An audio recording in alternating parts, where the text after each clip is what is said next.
우리 옆에 계신 분들과 사랑의 인사 나누겠습니다. 사랑합니다. 축복합니다. 인사 나누겠습니다.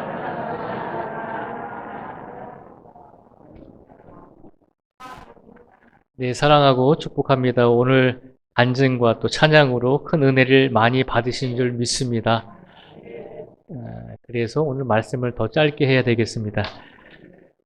어떤 율법 교사가 예수님께 나와서 묻습니다. 예수님, 내가 영생을 얻으려면 어떻게 해야 됩니까? 라고 물었더니 예수님께서 그 율법 교사에게 성경에는 무엇이라고 적혀 있느냐라고 대물으셨습니다. 그랬더니 이 율법 교사가 예수님께 이렇게 대답을 하죠. 내 마음을 다하여 목숨을 다하여 힘을 다하며 뜻을 다하여 주 너희 하나님을 사랑하고 또한 내 이웃을 내 자신과 같이 사랑하라. 하나님의 말씀에는 하나님을 사랑하고 이웃을 사랑하라고 이렇게 우리에게 말씀하셨습니다. 그랬더니 예수님께서 뭐라고 말씀하셨나요? 내 대답이 옳도다. 이를 행하라 라고 하는 것입니다. 율법교사는 예수님께 내가 어떻게 하면 영생을 얻을 수 있습니까? 라고를 물었습니다. 영원한 생명을 어떻게 하면 얻을 수 있습니까? 영적인 것을 물었죠. 예수님께서 뭐라고 말씀하십니까? 이를 행하면 된다는 것입니다. 행하면 된다는 것입니다. 그래서 이 율법 교사가 예수님에게 잘 보이려고 또 질문을 합니다. 예수님, 내 이웃이 누구입니까? 라고 두 번째 질문을 했습니다. 그랬더니 예수님께서 하나의 예화를 말씀해 주시죠. 어떤 사람이 예루살렘에서 여리고를 내려가다가 강도를 만났습니다. 그 강도들이 그 만난 사람을 때리고 거의 죽이려고 하다가 생명만 간신히 붙여놓은 채 내버려 두고 도망을 쳤습니다. 강도 만난 이 사람은 생명이 위협합니다. 생명이 위험합니다. 누군가 이 사람을 도와주어야 합니다. 희망이 없었을 때 한 사람이 멀리서 다가옵니다. 그 사람은 제사장이었습니다. 제사장은 하나님과 이스라엘 백성을 중재하는 사람이었습니다. 그런데 그 제사장이 와서 강도 만난 자를 어떻게 했습니까?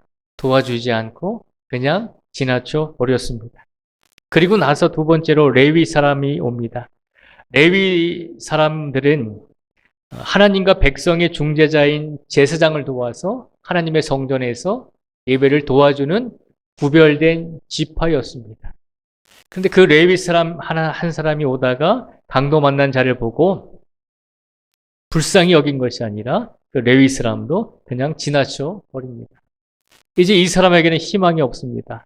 이제 내가 죽겠구나라고 생각했을 때 저 멀리서 한 사람이 다가옵니다. 그런데 그 사람은 누구입니까? 이스라엘 사람들과 원수지간이었던 사마리아 사람이었습니다. 사마리아 사람은 순수한 이스라엘 혈통을 가지고 있는 것이 아니라 이스라엘 사람과 이방 민족 간의 결혼에 의해서 피가 섞여버린 이스라엘 사람들의 입장에서 보면 개와도 같은 존재가 바로 사마리아 사람입니다.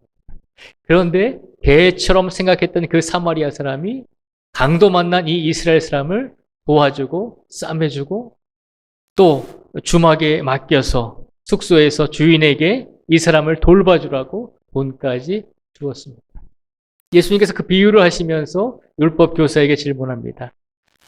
네가 생각하기에는 이 세 사람 중에 제사장, 레위인, 그리고 사마리아인 이 세 사람 중에 누가 강도 만난 자의 이웃이냐라고 물었습니다. 그때 율법 교사가 두 번째로 대답을 합니다. 자비를 베푼 사람입니다. 라고 이야기합니다. 그랬더니 예수님께서 뭐라고 말씀하셨나요? 가서 너도 이와 같이 하라는 것입니다. 오늘 말씀을 보면 율법 교사가 예수님께 내가 어떻게 해야 영생을 얻을 수 있겠습니까? 라고 물었습니다. 영적인 것에 대해서 물었습니다. 그랬더니 예수님의 대답은 이를 행하라는 것입니다. 하나님의 말씀대로 하나님을 사랑하고 이웃을 사랑하는 것, 이를 행하면 된다는 것입니다. 그리고 사마리아 사람이 이 강도 만난 자에게 사랑을 베풀어 주었던 것처럼 너도 이와 같이 하라는 것입니다. 예수님의 대답은 영적인 것이 무엇입니까? 영생을 얻을 수 있는 방법이 무엇입니까? 라고 묻는 질문에 예수님께서 하시는 말씀은 행하고 너도 이와 같이 하면 된다는 것입니다. 예수님의 말씀은 무슨 말씀입니까?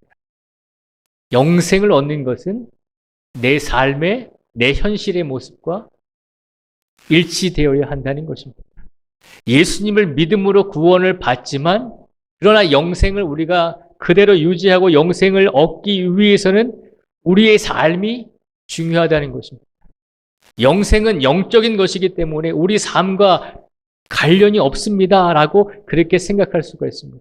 그렇지 않다는 것입니다. 영생을 얻기 위해서는 우리 삶이 행해야 된다는 것입니다. 이와 같이 해야 한다는 것입니다. 무엇을 해야 됩니까? 하나님을 사랑하고 이웃을 사랑하고 그리고 어려움에 빠진 사람에게 우리가 도와줄 수 있으면 우리의 행위로 우리의 삶으로 그렇게 해야지만 진정한 영생을 얻을 수 있다는 것입니다. 영생은 곧 이꼬로 우리의 삶과 일치한다는 것을 예수님께서 선포하여 주고 있는 것입니다. 오늘 시간 말씀을 통해서 예수님께 말씀하십니다. 우리의 삶은 우리의 믿음을 대변하는 것임을 기억하라는 것입니다. 하나님, 내가 믿음이 좋아지길 원합니다. 내가 믿음이 더 성장하기를 원합니다. 그러면 우리 삶을 되돌아보라는 것입니다. 우리 삶이 하나님을 사랑하고 이웃을 사랑하며 우리와 원수시간인 사람들에게까지도 우리가 자비를 베풀고 은혜를 베풀고 사랑을 베풀어 줄 수 있는 그런 모습으로까지 실천하고 행하며 이와 같이 하는 삶을 살아가라는 것입니다. 내 삶은 막 살면서 하나님, 내가 영적인 성장이 이루어지기를 원합니다. 그것은 욕심이다라고 하는 것입니다. 분명히 예수님께서 말씀하셨죠. 예수님, 내가 어떻게 해야 영생을 얻을 수 있습니까? 너도 이와 같이 행하라. 너도 이와 같이 하라는 것입니다. 곧 우리의 삶이 우리의 믿음을 성장시키고 성숙시키는 다리가 된다는 것을 기억하라는 것입니다. 오늘 이 시간 예수님께서 이 말씀을 해주신 이유가 무엇이겠습니까? 우리로 하여금 우리의 믿음과 우리의 삶이 일치되는 믿음과 삶을 살아가기를 예수님께서 원하고 계신다는 것입니다. 머리에서 아는 것만으로 그치지 말고 알고 배웠고 깨달았다면 우리 삶 속에서 믿음과 우리 삶이 일치되도록 그러한 삶을 살아가는 성도가 되라고 우리에게 이 말씀을 선포하여 주신 줄 믿습니다. 예수님께서 우리에게 묻습니다. 이 자리에 계신 모든 성도님들이 제사장 그리고 레위인 그리고 사마리아인 이 세 사람 중에 우리의 모습이 누구와 일치하는가라고 묻고 계십니다. 우리의 모습이 누구와 일치하고 있을까요? 예수님께서 말씀하십니다.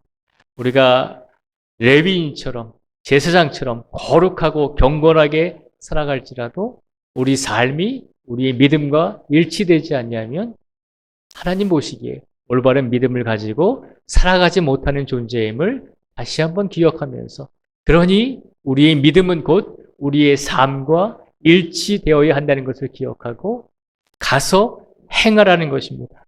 이와 같이 너도 하라는 것입니다. 이 말씀을 기억하시고 우리의 삶 속에서 믿음을 가지시고 행하시고 이와 같이 할 수 있는 우리 모든 성도들이 되시기를 주님의 이름으로 축복을 드립니다. 기도하겠습니다.